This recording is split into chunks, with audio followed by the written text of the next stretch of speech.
Pero estábamos hablando antes de esa noticia de última hora, del tuit que ha publicado Volodymyr Zelensky, y es que al final de ese tuit ponía sobre el acuerdo de minerales, dice: Ucrania está dispuesta a firmarlo en cualquier momento y cualquier formato que resulte conveniente. Ignacio García Valdecasas, te tenemos por ahí. Está claro que, viendo las declaraciones de Trudeau, oyéndolas, que la OTAN está herida de muerte. La OTAN está herida de muerte, como publicó el profesor Stephen Waltz de Harvard días antes, un par de semanas antes del encuentro Zelensky-Trump en el despacho Oval. Estas tarifas, estos aranceles, no son las pequeñas guerras comerciales que han ocurrido entre la Unión Europea y Estados Unidos, o Canadá y Estados Unidos en épocas anteriores. No, hay algo más profundo. Por eso mi tesis continua es que es el momento, ahora o nunca, para la Unión Europea de plantearse a conseguir la autonomía estratégica. Y volvemos a lo que estabais hablando de las declaraciones de Ursula von der Leyen respecto a la necesidad de rearmarse. Yo, en principio, no estoy de acuerdo en que haya un rearme relativo y una subida del PIB, del porcentaje del PIB que dedicamos a defensa. Pero lo que no tiene sentido es aumentar los gastos de defensa para seguir dependiendo estratégicamente de Estados Unidos, que nos puede dejar tirados en cualquier momento o que va a ser nuestro enemigo, como dice el profesor Stephen Waltz. Para incrementar, para que nuestros líderes pasado mañana, cuando se reúnan en el Consejo Europeo, hagamos este esfuerzo descomunal, que a lo mejor no hace falta que sea tan grande, y lo decidan en el Consejo Europeo, tiene que decidirse previamente que vamos a establecer una autonomía estratégica, y o bien vamos a liquidar la OTAN o bien vamos a establecer una competencia y unos poderes especiales de la Unión Europea en materia de defensa. Y antes incluso que eso, establecer una política europea de la industria de la defensa, porque si lo que vamos a hacer es aumentar el dinero para pasárselo al complejo militar industrial y a la industria armamentística americana, eso no nos lleva nada más que a un solo resultado, que es enriquecer a la industria de armamento de Estados Unidos. ¿Y qué ha hecho Zelensky? Pues Zelensky ha hecho lo que era previsible: aceptar la realidad y someterse a Estados Unidos, puesto que los europeos le dijeron en privado, no estaba yo allí ni tenía un agujerito para ver y oír lo que decían en privado. Pues en privado han debido decirle: mira, esto es la realidad en la que es, te hemos estado dando palmaditas todo este tiempo en público, aguantando tu impertinencia. Pero lo más probable es que tengan razón los críticos que dicen que la situación en el frente militar es insostenible, y además, aunque no tuvieran razón, que parece que sí la tienen, en el momento en que Estados Unidos pues le da el síndrome de Saigón y decide marcharse, pues no tenemos más remedio que marcharnos nosotros también, porque nosotros sin Estados Unidos no podemos ir a la guerra. Entonces Zelensky baja a la realidad, que debe ser un momento muy amargo y muy doloroso para él, para su gobierno, para su pueblo, después de todo el sufrimiento que han tenido, y acepta la realidad, acepta firmar, entregar las riquezas, que además no ha sido una idea de Trump. Perdón, me he estado repasando mis notas de entrevistas aquí en negocios con José Antonio Birner por la mañana, y he recordado el plan de 5 puntos de Zelensky. Hasta el momento en que Zelensky presentó su plan de 5 puntos, nadie había hablado de que podíamos entrar a saco en las riquezas de Ucrania. Él ofrecía las riquezas de Ucrania y él ofrecía el ejército ucraniano para sustituir a las tropas americanas en Europa, a cambio de darle seguridad, a cambio de apoyarle en todo, a cambio de ganar la guerra. Entonces, a nadie se le había ocurrido. Él fue el que dio la idea, yo creo que en un mal momento, en una mala operación. Alguien en la administración del círculo de Trump debió de coger al vuelo esta idea y dijo: pues esto es una idea estupenda, vamos a quedarnos nosotros con las tierras raras y con los minerales, y además no vamos a dar nada a cambio, ya lo hemos dado, es lo que hemos dado, justo lo que hemos dado, lo que ha dado Biden, que eso no lo dicen, pero en fin, lo que ha dado Estados Unidos es lo que vamos a recuperar con las tierras raras. Entonces yo creo que a partir de ahora pues se precipitan los acontecimientos. Dicho eso, y aunque ahora Vladimir Zelensky, que se llama igual que Putin, por cierto, nada más que en ucraniano se pronuncia Volodymyr en lugar de Vladimir, si ahora ya lo acepta, pues a lo mejor hasta acepta un alto el fuego. pero Rusia lo ha dejado bien claro. Rusia no quiere un alto el fuego y los combates van a continuar mientras en paralelo, esa es la postura de Rusia, se mantengan las conversaciones de paz. No sería la primera vez que hay conversaciones de paz sin un alto el fuego, en una mesa de negociaciones mientras siguen los combates en tierra. Las ideas, algunas europeas, eran descabelladas, como la idea de Macron de hacer un alto el fuego por tierra y por mar, perdón, por mar y por aire, pero no por tierra. Esas cosas no ocurren. Esas cosas no han ocurrido nunca. Yo siempre estoy dispuesto a cualquier innovación y descubrimiento, pero la guerra es un invento muy antiguo. ¿Cómo va a hacer un alto el fuego para un tipo de armas sí y para otro tipo de armas no? Pero, ahora lo que es...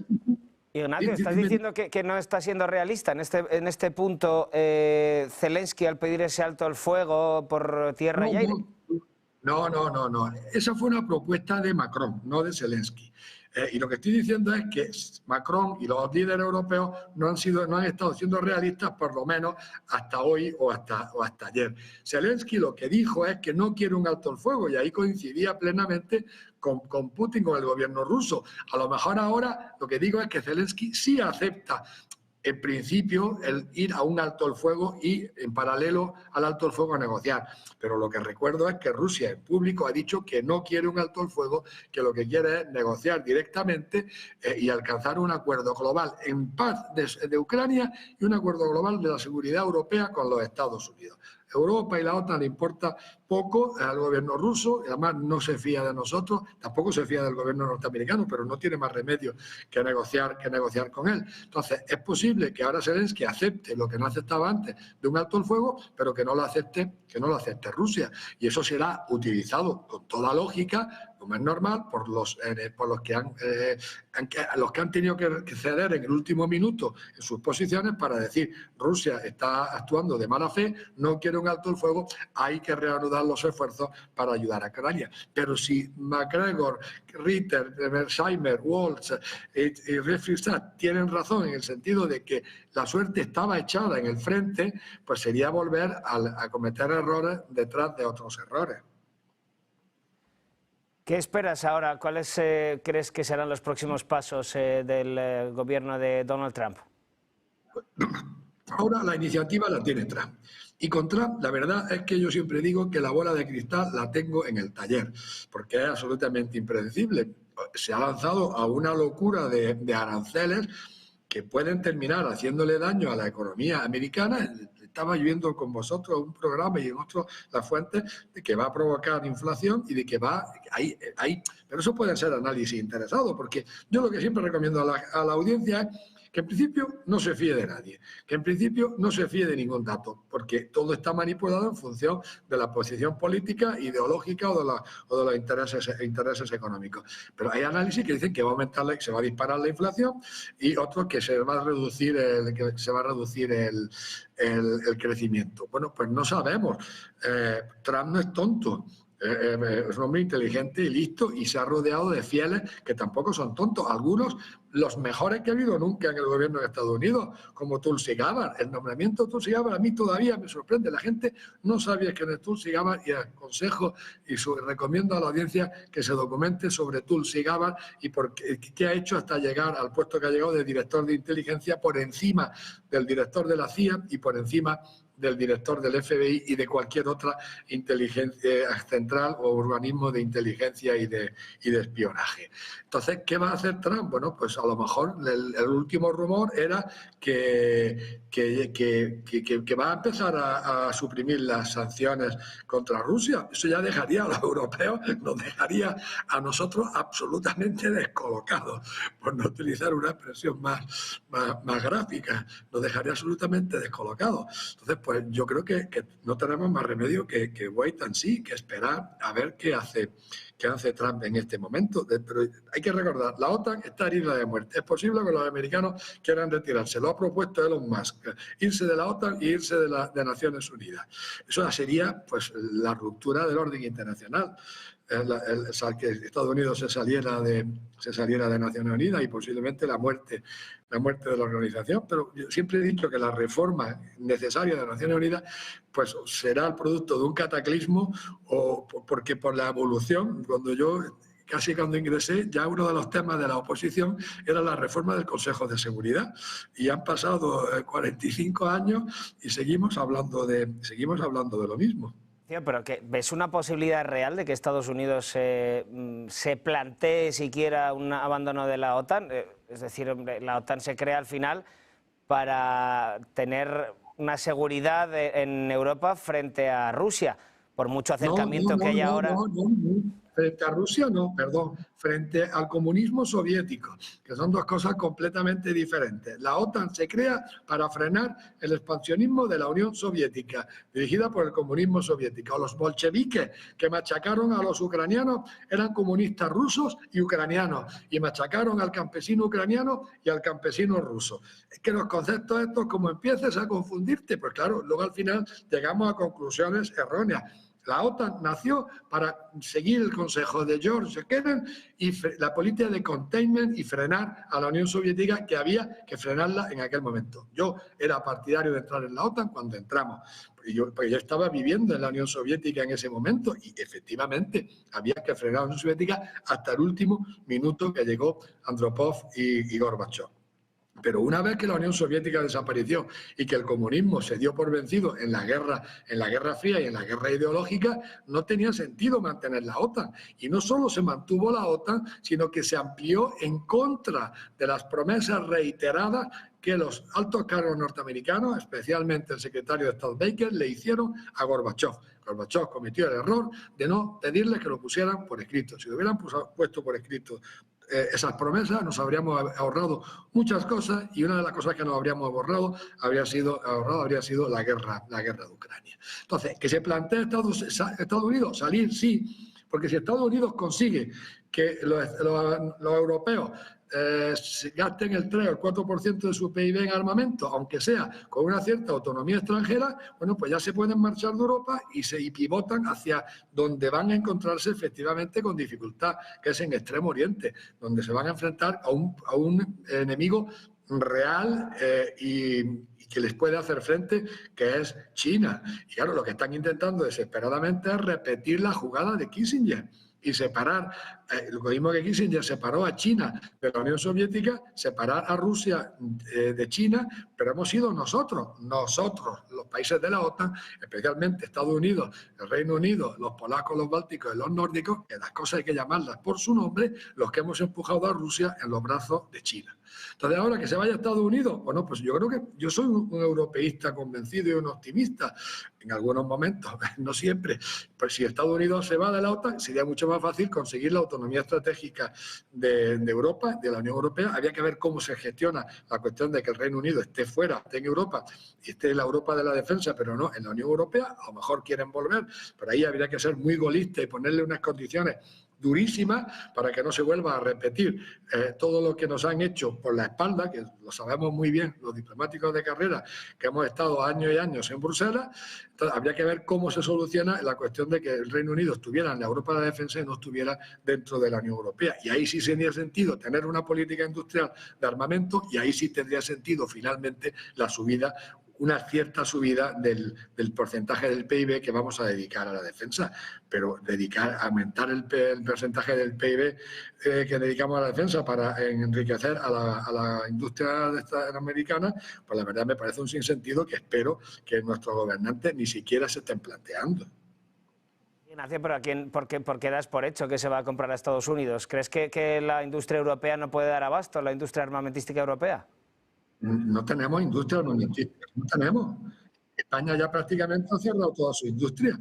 Si ahora mismo nos pusiéramos a trabajar en una política industrial de armamento europea, tardaríamos, yo no soy un experto militar, pero tardaríamos 4, 5, 6 años en empezar a sacar la cabeza del agujero.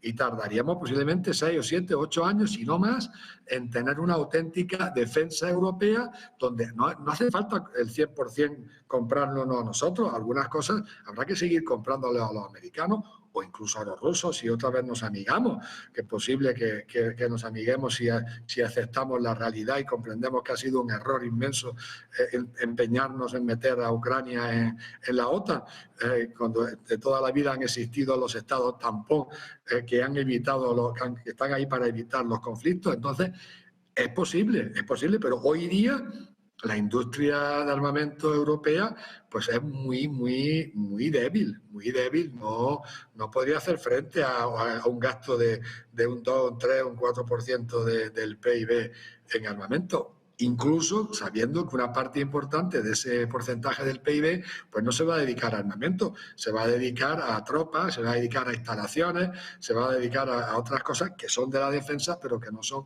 directamente armamento y munición.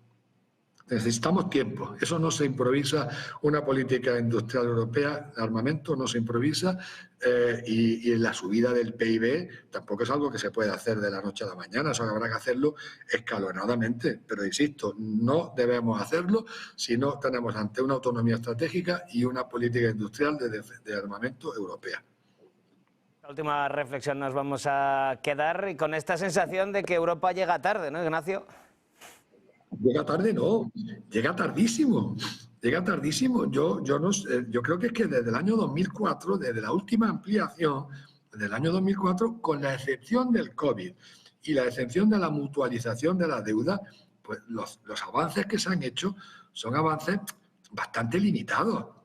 Viendo la vorágine, yo llegué a Bruselas en el 85, me fui en el 96 y luego estuve en Madrid en asuntos comunitarios del 2004 al 2009, la vorágine que hubo con la Comisión de Delors, el Acta Única, el Tratado de Maastricht, el Tratado de Ámsterdam, la transferencia de competencias, el incremento del presupuesto, el incremento de las competencias de la Unión Europea, ver lo que ha pasado desde 2004, bueno, pues en parte se entiende. Y lo único que hemos hecho, gran parte se ha hecho, es hacer regulaciones, pero todavía más no se ha aceptado el principio que los comisarios tienen que ser eurodiputados, tienen que haber sido elegidos por sus respectivos países, por las opiniones públicas de sus respectivos países. El presidente de la Comisión tiene que haber pasado antes por las elecciones al Parlamento Europeo.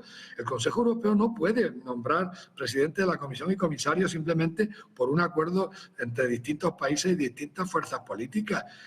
La Comisión tiene que ser incluso más responsable políticamente ante el Parlamento, aunque hayan sido nombrados por los ministros, por el Consejo Europeo, aunque las competencias más importantes las siga teniendo el Consejo Europeo y los consejos de ministros, existe un déficit democrático y la opinión pública percibe este déficit democrático mayor de lo que es en realidad. En realidad existe, pero se percibe más grande de lo que es en realidad. Pues con esto nos vamos a quedar. Ignacio García Valdecasas, embajador de España jubilado, muchísimas gracias, como siempre, por estar hoy con nosotros aquí en Negocios Televisión. Y un saludo a la audiencia de Negocios Televisión, siempre es un placer estar con vosotros. Continuamos, ahora vamos a echar un vistazo al cierre de Europa, pero sin perder de vista también a Wall Street, porque es que está todo en negativo. Dow Jones Industriales, abajo un 1,7%, el S&P 500 también otro 1,7%, un poquito menos se deja el Nasdaq 100, un 1,2%. ¿Quién está sufriendo sobre todo? Automovilísticas por esta entrada en vigor de los aranceles de Trump. Están corrigiendo y mucho, pues tenemos a Ford, tenemos a General Motors cayendo con fuerza entre un 3,5% y un 4%,